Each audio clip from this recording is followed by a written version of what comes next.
അല്ല, കേരളത്തിൽ മികച്ച വ്യവസായ അന്തരീക്ഷം ഉള്ള ഒരു സംസ്ഥാനമല്ല ഇപ്പോൾ.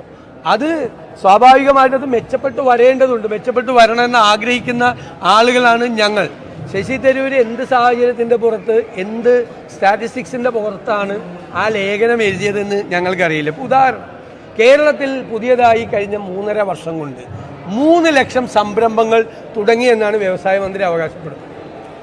ഞാൻ അത്ഭുതത്തോടു കൂടി അദ്ദേഹത്തോട് ചോദിച്ചു, ഏത് സംരംഭമാണ് കേരളത്തിൽ 3 ലക്ഷം? അപ്പോൾ മിനിമം ഒരു നിയോജകമണ്ഡലത്തിൽ ശരാശരി ഒരു 2000 സംരംഭം വെച്ച് തുടങ്ങണം, വേണ്ടേ? ഇപ്പോൾ പെരിന്തൽമണ്ണയിൽ 2000 സംരംഭം തുടങ്ങിയിട്ടുണ്ടോ? അല്ലെങ്കിൽ 500 സംരംഭം തുടങ്ങിയിട്ടുണ്ടോ? നമ്മൾ ഈ നാട്ടുകാർ, ഈ പ്രത്യേകിച്ച് ഗൾഫിൽ നിന്നൊക്കെ തിരിച്ചു വന്നവർ വന്ന് ബേക്കറി തുടങ്ങും, പെട്ടിക്കട തുടങ്ങും, ചെറിയ തുണിക്കട തുടങ്ങും.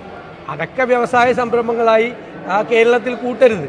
അപ്പോൾ 3 ലക്ഷം സംരംഭങ്ങൾ തുടങ്ങിയെന്നുള്ള സർക്കാരിൻ്റെ അവകാശവാദത്തോട് ഞങ്ങൾക്ക് യോജിപ്പില്ല. അങ്ങനെ തുടങ്ങിയിട്ടില്ല കേരളത്തിൽ അങ്ങനെ ഒരു അന്തരീക്ഷം ഉണ്ടാകണം. അതിന് ഞങ്ങൾ സർക്കാരുമായിട്ട് സഹകരിക്കും. ശശി തരൂർ ലേഖനം എഴുതിയത് എന്ത് സ്റ്റാറ്റിസ്റ്റിക്സിൻ്റെ അടിസ്ഥാനത്തിലാണെന്ന് എനിക്കറിയില്ല. അദ്ദേഹം അങ്ങനെ പറയാനുണ്ടായ സാഹചര്യം പാർട്ടി പരിശോധിക്കട്ടെ.